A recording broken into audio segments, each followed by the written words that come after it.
मतदान कार्यको मतगणना हालसम्म जारी नै रहेको छ र मतगणनाको कार्य अन्तिम चरणमा रहेको यहाँहरू समक्ष राख्न चाहन्छु। हालसम्म पछिल्लो विवरण अनुसार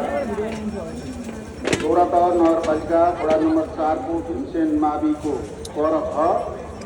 गौरातह नगरपालिका वडा नम्बर 5 को तुलसोहन माविको क, ख र ग, दमक नगरपालिका वडा नम्बर 3 को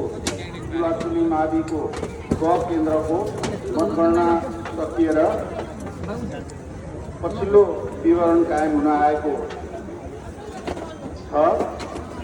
जस अनुसार हालसम्म मतगणना भएको 1,03,375 मत मध्ये 79,285 मत बदर भएको छ। 4,090 मत बदर भएको छ। अब म विभिन्न उम्मेदवारहरूले हालसम्म प्राप्त गरेको मत परिणाम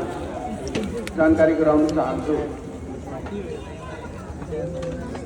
नेपाल कम्युनिस्ट पार्टी एक युनिट मार्क्सवादी लेनिनवादीका उम्मेदवार केपी शर्मा ओलीको सूर्य चिन्हमा 18,095 मत, नेपाली काङ्ग्रेसका उम्मेदवार मन्दरा चिमरियाको निर्वाचन चिन्ह रूपमा 1,752 मत, नेपाली कम्युनिस्ट पार्टीका उम्मेदवार रञ्जित तामाङको 5 गुणे तारा निर्वाचन चिन्हमा 1,435 मत,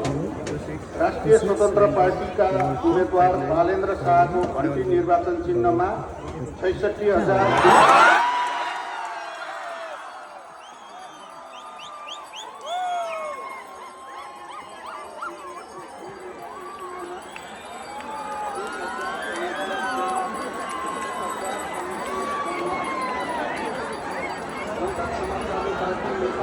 उम्मेदवार